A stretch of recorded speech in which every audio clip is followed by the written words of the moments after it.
नमस्कार दोस्तों, मेरा नाम है प्रदीप चौहान। बात समझनी है तो पूरी सुननी होगी। दोस्तों, जो इस वक्त देश के प्रधानमंत्री है नरेंद्र मोदी, क्या वो चोरी के वोटों से बने प्रधानमंत्री है या यूं कहें चोरी के प्रधानमंत्री हैं? क्या अगर चुनाव सही तरीके से होते तो इस वक्त देश के प्रधानमंत्री नरेंद्र मोदी ना होकर राहुल गांधी देश के प्रधानमंत्री होते? ये सब मैं नहीं कह रहा हूं। मैं तो पत्रकार आदमी हूं। मेरा काम नहीं है ये कहना कि कौन प्रधानमंत्री सही है, कौन प्रधानमंत्री गलत है। मैं ये बात इसलिए कह रहा हूं कि राहुल गांधी ने जो आज बम फोड़ा है, जो उन्होंने कई दिनों से कहा था कि मेरे पास ऐसा जखीरा है कि जब मैं फोड़ूंगा तो चुनाव आयोग की जमीन हिल जाएगी, सरकार की जमीन हिल जाएगी। वो दरअसल आज उन्होंने वो बम फोड़ दिया और सच में कम से कम चुनाव आयोग और बीजेपी की तो जमीन हिल गई।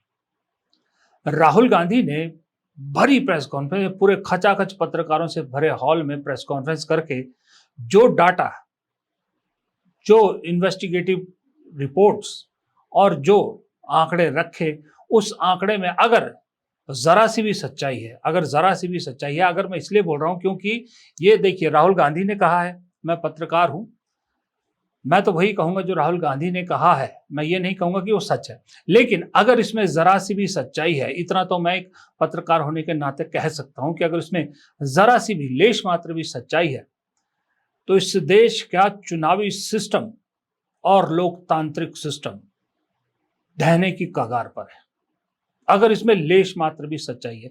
क्योंकि राहुल गांधी ने जो डाटा रखा है वो उन्होंने एक मॉडल के तौर पर रखा है। उन्होंने कर्नाटक की एक लोकसभा क्षेत्र के अंदर आने वाले एक विधानसभा का डाटा रखा है, जो लोकसभा चुनाव के दौरान उस विधानसभा में क्या क्या कैसे कैसे वोट मैनिपुलेट हुए।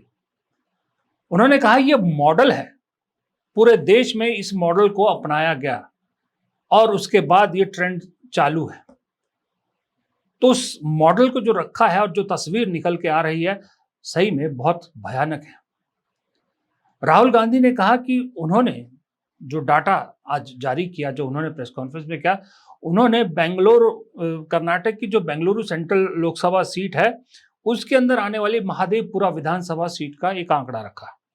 उन्होंने जब सामने रखा, राहुल गांधी के मुताबिक जो बेंगलुरु सेंट्रल लोकसभा सीट है, उसमें पिछले साल जो लोकसभा चुनाव हुए, कांग्रेस को 6,26,208 वोट मिले, बीजेपी को 6,58,915 वोट मिले, यानी 32,707 वोटों से बीजेपी वो सीट जीत गई।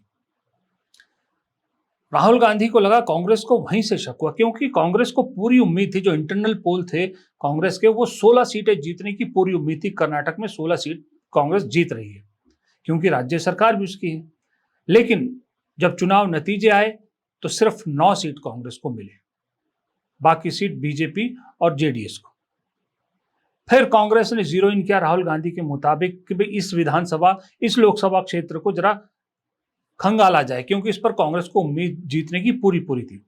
उसमें से भी फिर इन्होंने पाया कि 7 में से 6 विधानसभा जो इस लोकसभा में पड़ती है, वहां कांग्रेस लीड करती, कांग्रेस जीती। लेकिन एक ऐसी विधानसभा थी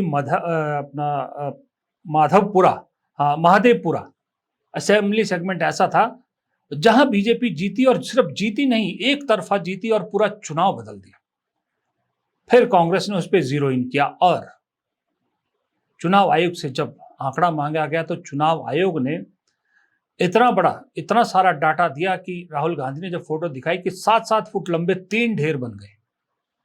अब इतने बड़े घास के फूस में से सुई ढूंढनी थी, लेकिन राहुल गांधी की टीम ने 6 महीने का वक्त लग गया, लेकिन सुई नहीं ढूंढी बल्कि पूरा जहाज ढूंढ लिया और आज वो पब्लिक के सामने राहुल गांधी ने रखा। इसके मुताबिक राहुल गांधी को जो निकल के आया चीजें, राहुल गांधी के मुताबिक कि वहां एक विधानसभा में कैसे वोट चोरी हुए। उस एक विधानसभा क्षेत्र में महादेवपुरा में कांग्रेस को 1,15,586 वोट मिले और बीजेपी को 2,29,632 वोट, यानी 1,14,046 वोट का फर्क। और यहीं से बीजेपी जीत गई, ने गेम घुमाई और 32,707 से चुनाव जीत लिया। लेकिन जब इसमें जीरो इन किया तो पता लगा कि यहां तो जबरदस्त गड़बड़ हुई है।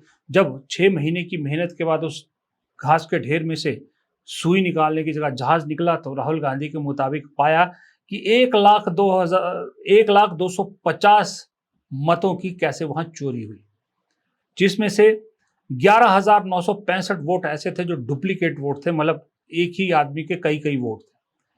फेक और इनवैलिड एड्रेस, मतलब जिन या तो एड्रेस गलत था या एड्रेस था ही नहीं, 40,009 वोट ऐसे थे। Bulk voter in single address, मतलब एक ही एड्रेस पे बहुत सारे वोट, ऐसे केस 10,452 वोट। इनवैलिड फोटो, यानी जिसमें या तो फोटो गलत थी या फोटो थी ही नहीं, बहुत छोटी फोटो थी, ऐसे 4,132। और misuse of form 16 33,692। Misuse form 16 मतलब जो लास्ट में जो अप्लाई किया था, जैसे आप खास करके जो 18 साल के हो रहे होते हैं बच्चे, वोटर उसके लिए अप्लाई करते हैं, लेकिन उनका वोटर कार्ड नहीं बना होता, तो उन्होंने फॉर्म 16 भरा होता है, उसके आधार पर वो वोट दे सकते हैं। वो फॉर्म 16 का मिसयूज, ये सारा जब उन्होंने अलग अलग डाटा निकाला तो पाया कि 1,0250 वोट उस विधानसभा क्षेत्र में गड़बड़ पाई गई, जिस विधानसभा क्षेत्र से की वजह से बीजेपी बेंगलुरु सेंट्रल सीट को 32,707 वोटों से जीत पाई। 6 विधानसभा में हार रही थी, एक विधानसभा में ही 1,14,000 का मार्जिन कांग्रेस से ज्यादा लिया, उसमें से 1,0250 वोट इस तरह से चोरी किए गए, ये राहुल गांधी का कहना है। अब इसमें पूरा डाटा राहुल गांधी ने रखा, कैसे चोरी होता है, क्या मिसयूज फॉर्म 16 कैसे कैसे किया गया, उस आपने देखी होगी प्रेस कॉन्फ्रेंस सारी। लेकिन इस सब के बीच में जो चीजें निकल गई, तो राहुल गांधी का कहना है कि उन्होंने ये सब जो किया सिर्फ इसलिए नहीं किया कि वो चुनाव आयोग को कटघरे में खड़ा करना चाहता है या कोई सवाल उठाना चाहता है या किसी बीजेपी पार्टी को कहना चाहता है। उनका कहना है कि ये सब जो हमने किया है, ये सिर्फ इसलिए किया है ताकि वो इस देश के युवाओं को बता सके, इस देश के लोगों को बता सके कि आपका वोट चोरी हो रहा है। इस प्रेस कॉन्फ्रेंस का लक्ष्य यह है कि आपको पता होना चाहिए, देश को पता होना चाहिए, देश के युवाओं को पता होना चाहिए कि जो आपका वोट है उसे हम पवित्र मानते हैं, होली मानते हैं, उसे चोरी किया जा रहा है। कौन सी फोर्सेस हैं आप जानते हो, कैसे हो रहा है हमने आपको अभी दिखाया है। पहले 100% प्रूफ हमारे पास नहीं था तो मैं ऐसी बात नहीं बोल सकता था, झिझक के बोलता था, बट 100% प्रूफ है। इनका डेटा है, 5 तरीके हैं, ब्लैक एंड व्हाइट है, और यह सिर्फ एक कंस्टिट्यूएंसी में नहीं हुआ है, यह मल्टीपल कंस्टिट्यूएंसीज में किया गया है। तो हम सिर्फ एक बात कह रहे हैं कि इलेक्शन कमीशन को बहाने नहीं बनाने चाहिए। इलेक्ट्रॉनिक वोटर लिस्ट हमारे हवाले कर देनी चाहिए। सीसीटीवी फुटेज हमें दे देना चाहिए। और मैं सिर्फ राहुल गांधी नहीं बोल रहा हूं, मैं कांग्रेस पार्टी का नेता हूं, और जो मैं बोल रहा हूं वो सारे के सारे ऑपोजिशन लीडर्स ने भी बोला है। हिंदुस्तान में 60% से ज्यादा वोट ऑपोजिशन का है। ये एक मॉडल के रूप में राहुल गांधी ने कहा, और एक चीज उन्होंने बहुत सोचने वाली कही जिस पर ध्यान देना चाहिए। उन्होंने कहा कि मात्र नरेंद्र मोदी को तीसरी टर्म प्रधानमंत्री बनने के लिए मात्र 25 सीटों में इस तरह की वोट चोरी करनी थी, और 25 सीटों की मैनिपुलेशन से वो प्रधानमंत्री बन गए। मतलब अगर 25 सीट अगर निकाल लो आप 240 में से, तो बीजेपी 215 पे अटक जाती, और बीजेपी अगर 215 पे होती तो नरेंद्र मोदी कभी प्रधानमंत्री नहीं बनते। तो इसका मतलब राहुल गांधी ये कह रहे हैं कि देश में इस वक्त जो प्रधानमंत्री है वो चोरी के वोटों से बना प्रधानमंत्री है। नरेंद्र मोदी 25 लोकसभा सीट के कारण प्रधानमंत्री हैं। हमें इलेक्शन कमीशन ये डेटा इसलिए नहीं दे रहा है क्योंकि अगर हमने जो यहां महादपुरों में किया, अगर हम इसे बाकी लोकसभाओं में करा देंगे तो देश की डेमोक्रेसी की, लोकतंत्र की सच्चाई बाहर आ जाएगी। ये अब एविडेंस है, ये क्रिमिनल एविडेंस है। और इलेक्शन कमीशन देश में पूरे एविडेंस को डिस्ट्रॉय करने की सोच रहा है। एक इंपॉर्टेंट चीज और यहां ध्यान देने वाली है। एक सवाल उनसे पूछा गया था कि क्या इस सब के बीच में ईवीएम या फिर जो ईवीएम को हटा के जो बैलेट पेपर वाली वोटिंग है उसको करा के क्या राहुल गांधी को लगता है कि अब चुनाव फिर ठीक हो जाएगा। राहुल गांधी ने कहा कि जब तक चुनाव आयोग सरकार के हाथों बिका हुआ या चुनाव आयोग सरकार के लिए एजेंसी के रूप में काम कर रहा है, तब तक चाहे ईवीएम हो चाहे बैलेट पेपर हो, किसी सिस्टम से कोई फायदा नहीं होने वाला है। क्योंकि जब एम्पायर न्यूट्रल नहीं है तो आपकी टीम जितनी मर्जी स्ट्रांग हो, पिच जो मर्जी हो, ग्राउंड जैसा मर्जी हो, जीतना उसी को है जिसको एम्पायर फेवर करेगा। ये बहुत सही पते की बात है। अब राहुल गांधी ने इतना बड़ा खुलासा किया तो सोचिए चुनाव आयोग की तरफ से क्या रिएक्शन आया।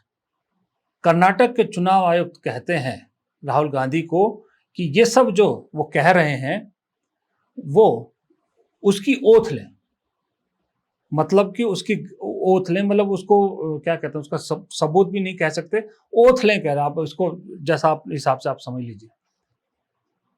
राहुल गांधी कह रहे हैं कि भाई साहब ये सारा डाटा तो आप ही के दिए डाटा में से निकाला है, ये मैंने कहीं घर में बैठ के मैन्युफैक्चर थोड़ी किया है या मेरी टीम ने थोड़ी मैन्युफैक्चर किया है। ये जो निकाला है ये तो चुनाव आयोग ने जो डाटा कांग्रेस को दिया उसी में से निकाला है। बनिस्बत ये कहने के कि राहुल गांधी के आरोपों की जांच की जाएगी, देखा जाएगा क्यों ऐसा हुआ, क्या हुआ, चुनाव आयोग उनसे कह रहा है आप ओथ लें इस चीज की, अंडर ओथ ये सब कहें। क्योंकि राहुल गांधी खुद कहते हैं चुनाव आयोग में दम नहीं है कि राहुल गांधी के खिलाफ कोई कार्रवाई कर पाए, क्योंकि चुनाव आयोग डरता है। और राहुल गांधी दो टूक शब्दों में आज एक कदम आगे बढ़ के कह गए कि अधिकारी किसी भी लेवल का हो, किसी भी लेवल का, बीएलओ से लेकर मुख्य चुनाव आयुक्त तक, जिस दिन सरकार बदलेगी हिसाब तो सबसे लिया जाएगा। राहुल जी, इलेक्शन कमीशन का अप्रोच रहा है कि कई दशकों से देखा गया है कि जब राजनीतिक पार्टियां अपनी चिंता सवाल चुनाव को लेकर उठाती हैं, चुनाव में अनियमितता को लेकर उठाती हैं, तो चुनाव आयोग उसको एड्रेस करता रहा है। अब एड्रेस करने की जगह वो अटैक कर रहा। जब आप सवाल उठाते हैं तो आप पे काउंटर अटैक होता नहीं, rather than addressing it. नहीं, see, notice one thing. They don't attack me. They're very scared to attack me. They've not taken any action against me because they know that I'm talking the truth here. तो वो बोलते हैं, right? But मेरे ऊपर attack नहीं कर रहे हैं, क्योंकि अगर मेरे ऊपर अटैक करते there'd be criminal procedure, everything on me. None of that is happening because they know it's true. They know this is bulletproof. They know. Now, the Election Commission has to give us that information. Give the people of India that information. Because if they don't, there are going to be consequences. There are going to be consequences for every single polling officer who's doing this. Doesn't matter how senior you are, how junior you are. One day, the opposition is going to come to power, and then you see what we do to you. अब सवाल ये उठता है कि राहुल गांधी ने इतने बड़े आरोपों में चुनाव आयोग को घेर दिया है। चुनाव आयोग की क्रेडिबिलिटी इस वक्त बहुत बुरी तरह से दांव पर है। चुनाव आयोग ने अगर राहुल गांधी के ये इतने बड़े आरोपों को लाइटली ले लिया और इस पर कोई कार्रवाई नहीं करते, तब आप समझ लीजिए कि मामला राहुल गांधी जो कह रहे हैं ना, कुछ उसी तरह है या उससे भी बड़ा है। और अगर चुनाव आयोग राहुल गांधी पे कोई कार्रवाई करता है, राहुल गांधी को अदालतों में घसीटने की कोशिश करता है, तो भी आप समझ लो कि राहुल गांधी ने जो निशाना लगाया बिल्कुल सही बैठा है। यानी कि राहुल गांधी जो कह रहे हैं वो चुनाव आयोग में कहीं ना कहीं वो चीज हुई है, चुनाव आयोग ये जानता है। क्योंकि हरियाणा का भी उन्होंने साथ में जिक्र किया, जहां पर 8 सीटों में बीजेपी टोटल मिला के 8 सीटों में सिर्फ 22,000 वोटों से जीती है। टोटल 8 सीटों में अगर आप टोटल मार्जिन का तो 22,000 वोट टोटल बनते हैं। सोचिए, सिर्फ 22,000 वोट की गड़बड़ करनी थी। अगर ये नहीं होती तो कांग्रेस की सरकार इस वक्त हरियाणा में होती। यहां तक कि जो लोकसभा चुनाव है उसमें भी उन्होंने कहा कि कम से कम 25 या उतनी कितनी सीटें बताई उन्होंने, उतनी सीटें ऐसी है जहां पर बीजेपी 33,000 से कम वोटों से जीती है। 33,000 से कम वोटों से जीती है। अब तो लोग सोशल मीडिया पर प्रधानमंत्री के वाराणसी चुनाव पर भी सवाल उठाने लगे, क्यों प्रधानमंत्री 4.5 लाख वोटों से जीतने वाले प्रधानमंत्री अगले चुनाव में अचानक से विक्ट्री मार्जिन 1.5 लाख पे आ जाता है। तो सवाल लोग वहां भी उठाने लगे हैं कि जब एक विधानसभा क्षेत्र में एक लोकसभा की एक विधानसभा क्षेत्र में 1 लाख से ज्यादा वोटों का साथ ऐसा हो सकता है, तो प्रधानमंत्री जहां से चुनाव लड़ रहे हैं वाराणसी से, वहां इतना करना क्या मुश्किल है कि प्रधानमंत्री को 1.5 लाख से जितवाया जा सके। ये मैं नहीं कह रहा, आप सोशल मीडिया पे देखिए, ये सवाल वहां उठ रहे हैं। इसीलिए मैंने इस कार्यक्रम का थंबनेल लिया क्वेश्चन मार्क के साथ कि चोरी के प्रधानमंत्री है क्या। अब जाहिर सी बात है, पहुंच गया होगा संदेशा, गोदी मीडिया तक पहुंच गया होगा कि राहुल गांधी के इन सब दावों को झूठा साबित करने की एक मुहिम चलाई जाए। बीजेपी पूरी तरह से जुट जाएगी अब इस सब मुहिम को राहुल गांधी को देशद्रोही और इस राहुल गांधी के दावों को झूठा करार करने में जुट जाएगी, बिना ये सोचे हुए कि भाई ये सारा आंकड़ा दिया तो चुनाव आयोग के डाटा से ही है। इसीलिए अब समझ में आता है कि राहुल गांधी क्यों बार बार चुनाव आयोग से डिजिटल मशीन रीडेबल डाटा मांग रहे थे, क्योंकि चुनाव आयोग ने बड़ी स्ट्रेटेजिकली 7-7 फुट के 3 बड़े पिलर जितने कागज पकड़ा दिए कि लगे रहो, ढूंढते रहो। शायद चुनाव आयोग को भी ये उम्मीद नहीं थी कि कांग्रेस या राहुल गांधी की टीम सच में एक एक कागज को छान के इतना बड़ा निकालेगी। उन्हें लगा था कि इतना कागज देखते ही कोई भी छोड़ देगा कि यार इतनी माथापच्ची कौन करेगा। लेकिन जब इंसान के सिर पे कोई जुनून सवार हो ना, और खास करके जब इंसान सच्चा हो, तब अपनी सच्चाई को प्रूव करने के लिए आदमी किसी भी लेवल तक चला जाता है, कोई भी बाधा पार कर जाता है। ये समझने में चुनाव आयोग ने भूल कर दी। इसलिए नतीजा ये है कि आज राहुल गांधी ने चुनाव आयोग को इस देश के सामने कंप्लीटली कटघरे में खड़ा कर दिया है, और राहुल गांधी की उस चेतावनी ने चुनाव आयोग से जुड़े हर कर्मचारी के शरीर में एक सिरहन जरूर पैदा कर दी। लेकिन जाने से पहले एक चीज का जिक्र करना और बहुत जरूरी है। मुझे मालूम है अब चुनाव आयोग या चुनाव आयोग के सपोर्टर या बीजेपी के सपोर्टर या गोदी मीडिया या जो भी भक्त लोग हैं एक तर्क जरूर रखेंगे कि भाई ये जो गड़बड़ियां राहुल गांधी ने गिनाई हैं कि भाई एक ही एड्रेस पे कई लोग या मल्टीपल वोट डुप्लीकेट, इन्हीं चीजों को दूर करने के लिए तो बिहार में एसआईआर किया जा रहा है, इन्हीं चीजों को दूर करने के लिए पूरे देश में एसआईआर किया जाएगा, ये लॉजिक जरूर दिया जाएगा। लेकिन उन लोगों को जरा गिरेबान पे पहले झांकना चाहिए। बिहार में एसआईआर कर चुके हैं, एसआईआर के बाद ड्राफ्ट जारी कर लिया है, वोटर ड्राफ्ट, जिसमें 65 लाख से ज्यादा लोगों के वोट कट चुके हैं, यानी ये वोटर लिस्ट है। उस वोटर लिस्ट में भी गड़बड़ियां पाई गई है, जैसे कि बिहार के एक एड्रेस पे देखिए, ये मकान नंबर 107 पर सैकड़ों वोट मकान नंबर 107 पर रजिस्टर्ड है। ये तो एसआईआर के बाद का है। फिर ये देखिए, ये आपके सामने है कि एक ही शख्स जो 2 शख्स हैं, माफ कीजिएगा, फोटो देखिए, फोटो से आप आइडिया लगा सकते हैं कि ये बच्चे 20, 22, 24 साल के बच्चे हैं, और इनकी उम्र देखिए, एक की 51 साल, एक की 50 साल। इसका मतलब वोट किसी और का है, फोटो किसी और की है।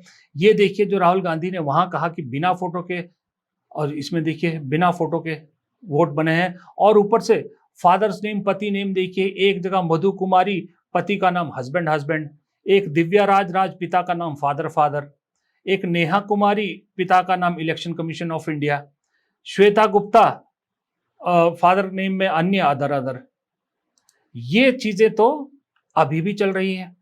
फिर कैसे कहेंगे कि चुनाव आयोग ठीक कर रहा है? आप ये देखिए, वंश रोपन कुंवर, उम्र 54 साल, कहीं से इनकी फोटो से आपको उम्र लग रही है, 54 साल इनकी उम्र लग रही है।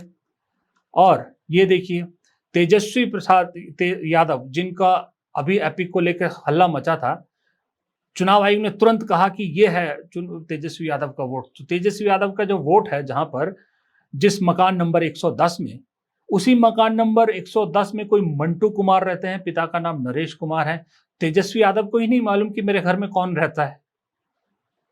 ये सब तो एसआईआर के बाद है। तो भक्त लोग या बीजेपी या चुनाव आयोग, ये जो एसआईआर का अगर आप एक बहाना तर्क देने से की कोशिश करोगे, तो ये तर्क देख लीजिए, पहले जरा इस पे नजर डालिए। ये तो एसआईआर के बाद है, और जो राहुल गांधी ने डाटा दिया है वो पिछले लोकसभा चुनाव का है। फिलहाल इस वीडियो में इतना ही। अगर वीडियो पसंद आया हो तो लाइक कीजिएगा, वीडियो को शेयर कीजिएगा, कमेंट बॉक्स में राय जरूर दीजिएगा। चैनल को सब्सक्राइब नहीं किया तो सबसे पहले चैनल को सब्सक्राइब कीजिए, बेल आइकन दबाइए। नमस्कार।